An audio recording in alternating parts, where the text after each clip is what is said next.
धन्यवाद सर। इस सेशन में मैं पहली बार बोल रहा हूँ। अपना विषय रखने से पहले हाल ही में मणिपुर में नूने में जो लैंडस्लाइड हुआ 61 लोगों की वहाँ पे जाने गई, मैं सदन की ओर से उन सबको रिकॉर्ड में नहीं जाएगा अर्पित करता हूँ। विषय पे आ रहा हूँ सर, आपका बहुत धन्यवाद। नियम 377 के अंतर्गत आपने विषय रखने का मुझे मौका दिया। सर, आपको बताना चाहूँगा, हाल ही में parliamentary standing committee on commerce की 171वीं जो रिपोर्ट है वो पेश हुई है, और जिसका टाइटल था दार्जिलिंग क्षेत्र में भारतीय चाय उद्योग को प्रभावित करने वाले मुद्दे। उसके विशेष रूप में वह उल्लेखित थे।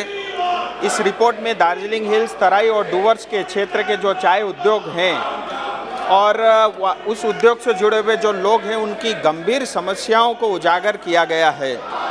और सबसे गंभीर समस्या चाय बागान के मजदूरों का पर्जा पट्टा यानी उनकी भूमि अधिकारों से उनको वंचित करना रहा है, जो कई पीढ़ियों से उस चाय बागान के साथ जुड़े हैं।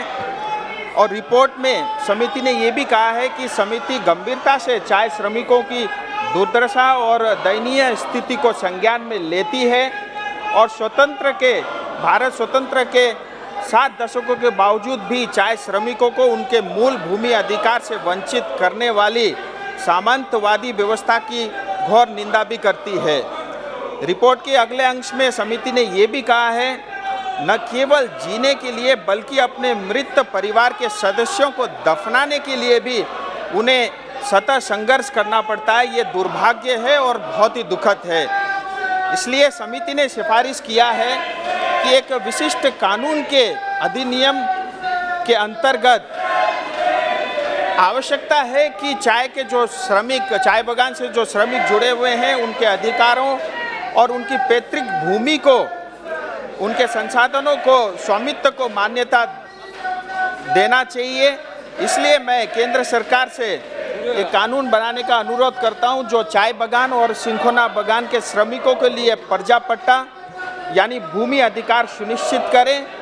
जिस तरह से फॉरेस्ट राइट एक्ट 2006 ने हमारे वन बस्ती में रहने वाले लोगों को भूमि अधिकार सुनिश्चित किया, उसी तर्ज पे सरकार चाय और सिंखोना बागान में जो श्रमिक काम करते हैं, जो रहते हैं, उनके लिए प्लांटेशन राइट एक ला करके उनके लिए न्याय सुनिश्चित करें। आपका बहुत बहुत धन्यवाद।